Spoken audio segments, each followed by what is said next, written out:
দেখেন আমি লিখতেছি প্রিয় দর্শকবাসী, যদিও আমি আগের মতো নেই, ভালো জামা বা অনেক ছিল, ওর দিকে না যায়। মনে করেন এখন একটা লোক আমার কাছে আসছে, মাথা ব্যথা, আমি যে কোনো একটা নাম লিখলাম, আসলাম, বা মাইগ্রেনিল পেন। এখন আমাদের বাংলাদেশে মাইগ্রেনিলের ট্রিটমেন্ট অ্যাভেলেবেল। ধরেন বয়স 30 বছর, পুরুষ, আজকে তাই সম্ভবত 23 তারিখ হয়েছে, তারিখ 23 তারিখ। এখন মনে করেন যে একুট হেডেক, প্রচুর মাথা ব্যথা হলে তার ঘুমও কম হবে রাতে, তাহলে এখানে এটা ইনসমনিয়া বলে না, তবে যদি অতিরিক্ত কথা বা উল্টোপাল্টা কথা বলে তাহলে আমরা ধরে নিব উনি প্যানিক ডিসঅর্ডার অ্যাংজাইটি পিডিএ, এটা হতেও পারে না, এই জন্য কয়ের একটা প্রশ্নবোধক চিহ্ন। জাস্ট একটা ওষুধ খেলেই যথেষ্ট।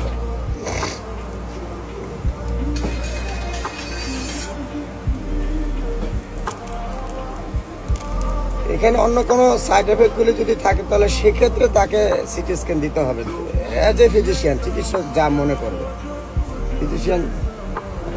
এখানে আমি প্যারাসিটামল দিয়ে সাধারণত চিকিৎসা দিয়ে থাকি। অনেক প্রোডাক্টই আছে আমাদের বাংলাদেশে, অনেক ফার্মাসিউটিক্যালের।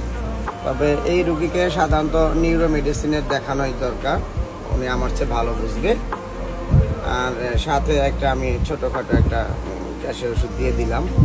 অনেক সময় অনেক বেশি ওষুধ খেলে পেটে জ্বালা পড়া হতে পারে, জোরেলে একটা করে 2 বার। আর এই একুট হেডেকটা সাধারণত রোগের উপসর্গ, অন্য রোগের। মাথা ব্যথাটা অন্য রোগের উপসর্গ, মাথা ব্যথা রোগের মধ্যে পড়ে না। অন্য কোনো প্রবলেম থাকলে সেটাই আপনাকে ওইটা মানে যে সাইড এফেক্টগুলি হয় আর কি। আর আমাদের দেশে যারা প্যানিক ডিসঅর্ডার অ্যাংজাইটি, এটা ভালো হইতে সবার রাস্তা একটাই, সেটা হলো সে ঠিকমতো খাবে, ঘুমাবে। আর যদি সাইকিয়াট্রিক প্রবলেম আস্তে আস্তে গ্রো করে তাহলে তাকে নার্সিং করতে, আর নার্সিং কিন্তু পুরুষ মানুষ দিয়ে হয় না, মেয়ে মানুষ। তো সেক্ষেত্রে আপনার মেডিটেশনটাই বেস্ট আর কি, আমি যেটা মনে করি। আমি সরকারি মেডিকেলে পড়ছি, সরকারি জব করি নাই। সরকারি একবার পিজিতে কিছুদিন ছিলাম, যদিও ভাইয়া বলছে রংপুর মেডিকেলে জব করছে, কিন্তু আসলে না। রংপুর মেডিকেলে লেখাপড়া ট্রেনিং, ঢাকা মেডিকেলে দেশের বাইরে ট্রেনিং। এবার আমি ভালো আছি এমনি, কিন্তু আমার অরিজিনালি মুন্সিগঞ্জ, বাট বড় হয়েছে শৈশব নারায়ণগঞ্জ। আমার এই বিদেশে গেছেন লেখাপড়া করতে? হ্যাঁ, সেটা ছিল বাহিরে, ওইটা বহু আগের কথা। আর ইন্ডিয়া থেকেও ফেলোশিপ এনেছিলাম। তো আমার মনে শুধু একটাই কষ্ট, যেখানেই যাচ্ছি কিন্তু আসলে সব তো বিজনেস, ভুলটা আসলে তাদের না, এটা পুরো বাংলাদেশে হয়ে গেছে। ইচ্ছা ছিল না একটা ক্লিনিকে বা ইয়েতে বসা, তারপরে বসছি, কিন্তু মন আর মানে নাই। যদিও আমি ওনাদেরকে বলে আসি নাই, এটা একটু অপরাধ হয়েছে, তাল মিলে আমি চলতে পারতেছিলাম না, এটা আমার ব্যর্থতা। কোন হসপিটালে ছিলেন? না না না, সর্বশেষ যেটা সেটা না, এখন যেটা আসছে সেটা বলবো না। আল্লাহ না করুক এই ভিডিওটা যদি ওনার হাতে চলে যায় তাহলে মনে কষ্ট পাবে। সর্বশেষ জব যেটা করছি সেটা হলো পান্থপথে হেলথ অ্যান্ড হোপ। আমি সিনিয়র মেডিকেল অফিসার ছিলাম, ওটার চেয়ারম্যান হচ্ছে লেনি চৌধুরী স্যার, আর ডিরেক্টর ছিল কাজী রকিবুল ইসলাম। আর তার আগে ছিলাম মনোয়ারাতে, তার আগে স্ট্রেস মেডিকেল কলেজ, মাঝখানে আমি একটা গার্মেন্টসে জব করেছি। তা পরিচয় কি বলবো, আমি সেই ডক্টর প্রবীর 2023-এ বিপুল পরিমাণে ফেসবুকে ভাইরাল হয়েছিলাম, রাস্তায় অনেক চিকিৎসা দিতাম। আমার জন্য দোয়া করবেন, আমিও দোয়া করি। তো অনেকে অনেক কিছু বলে এবং হেল্প নিছে অনেক আগে, কিন্তু এখন আর ওরকম হয়ে ওঠে না। অনেকে বলে যে ভাব ধরে খালি গায়ে ঘুরে, যাতে ডাকে এই খাবার না। আমার আসলে এখন মনে হচ্ছে যে আমার প্রত্যেকটা জিনিসগুলো আমার জন্য ওজন পেই, মানে কিছুটা মনে হচ্ছে আমি আবার সিক হয়ে যাচ্ছে, এটা অনুভব করি। অনুভব করাটাও বুদ্ধিমানের কাজ, অনুভব যে করতে পারে তার মানে কিছু সুস্থ, এটা এরকম অনেকেই বলে, কিন্তু আসলে আমি নিজেকে কিছুটা অসুস্থ লাগে, কিন্তু পুরোপুরি না। আমি যদি এরকম লিখতে পারি সব, তাহলে মানুষই তো বুঝবে, কারণ আমি যে নিজেকে চালাক মনে করি এমনটাও না। হ্যাঁ, শুধু আমার একটা জিনিসই দরকার, যে আমি অল্প টাকা ভিজিট নিব, মানুষ যেভাবে ভালো থাকতে পারে, যেহেতু আমার গরিব দেশ, আর এমন যদিও চোরের দেশ, সব চুরি হয়ে গেছে, এটা আমার, এটা নিয়ে আমি বলবো না কিছু। সর্বশেষ একটা কথাই বলবো, চিটং আমার খুব ভালো লাগে, আমার জন্য যে করছে তাই বলে না, যেখানে ভালো ওখানেও খারাপ আছে, ঢাকাও ভালো, সবাই ভালো, আমার ব্যর্থতা।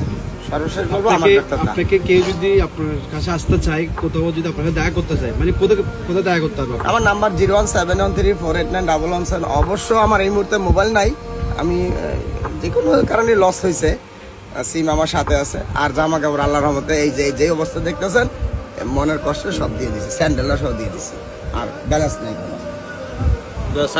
ঠিক আছে, আপনি ভালো থাকবেন। জি, ওনার জন্য সবাই দোয়া করবেন। হঠাৎ করে আমার দোকানে এসে বসলো, কথা বললাম। তো বেলাল আঙ্কেলের এরকম সাথে কয়েকবারই হয়েছে, অনেক হেল্প পাইছি। বেলাল আঙ্কেলের সাথে অনেক দিনের কিন্তু পরিচিত, এক বছরের আমার বেশি সাথে হবে। কিন্তু নাই। কিন্তু ওনার যখন এখন মিডিয়াতে ঢুকলাম, ইউটিউবে দেখলাম, চার্জ দিয়ে দেখলাম, আপনার নামটা কি? ডাক্তার মোহাম্মদ কবির হোসেন। ডাক্তার মোহাম্মদ কবির হোসেন। যখন ইউটিউবে দেখলাম, অনেকগুলো প্রতিবেদন দেখলাম। তো যাই হোক, আমি বিস্তারিত আপনি শুনলেন ভিডিওতে, ওনার জন্য দোয়া করবেন, এটা হচ্ছে কথা। ওনাকে দেখার পর খুব বেশি খারাপ লাগছে। উনি কি ছিলেন, এখন কোথায়? কারণ হচ্ছে আসলে বউ- কিন্তু উনি একজন ডিগ্রি প্রাপ্ত, বিদেশ থেকে ডিগ্রি নিয়ে আসছে, বাংলাদেশেও জব করছে, বিভিন্ন ডায়াগনোসিস সেন্টারে জব করছে, হসপিটালে জব করছে। যে কোনো কারণবশত উনি আজকে আমার মার আপাতত জন্য বসে দোয়া বসেছে। করবেন, বৃদ্ধ, যে কোনো এখন আগের মতো কারণবশত ইনকামও করতে পারি না। আমার মা আর উনি আমি খুব একজন কষ্ট ভালো করি। বিশেষজ্ঞ ডাক্তার, আমরা কিন্তু ওনাকে মূল্যায়ন করতেছি না, কিন্তু এখনো উনি সম্পূর্ণ সুস্থ, কিন্তু আমরা সবাই ওনাকে অসুস্থ বলে মনে করি, অবহেলা করি। আমরা যদি কেউ যদি এগিয়ে আসি ওনার জন্য, তাহলে উনি অবশ্যই আগের জায়গায় ফেরত যেতে পারবে, আশা করি, এটা আমাদের বিশ্বাস। আপনারা যদি কেউ যদি সেরকম থাকেন, তাহলে সহৃদয়বান ব্যক্তি ওনার না, জন্য আগায় আসবেন, যারা আগে আসে ইনশাআল্লাহ। আমাদের বাংলাদেশের সবাই স্বার্থের জন্য প্রথম বলে ঠিকই, কিন্তু 5-7 দিন বলে তার কথার ধরন তার চেঞ্জ হয়ে যায়। এই কারণে আমার আতঙ্কটা কাজ করে। সে তো এমনি এমনি কেউ আমাকে করবে না, এটা আমি জানি। যাই হোক, খুব ওনার কম আছে আমাদের দেশে। ওনার একটা তারপরেও ভালো মানুষ আছে আমাদের দেশে। বৃদ্ধ মা আছে, অনেক কষ্টে আছে পরিবার নিয়ে। ওনার সাথে যোগাযোগ করবেন। আমি এখন ওনার সাথে কিভাবে যোগাযোগ করা যায়, কিভাবে ওনার সাথে আমি সবসময় দেখা করব, সেটা আমি বের করতেছি। ওনার সাথে কথা বলবো, দোয়া করবেন, ভিডিওটা শেয়ার করে দিবেন, সবাইকে দেখার সুযোগ করে দিবেন, ওনার পাশে দাঁড়াবেন, এসব মানুষদের পাশে দাঁড়াবেন।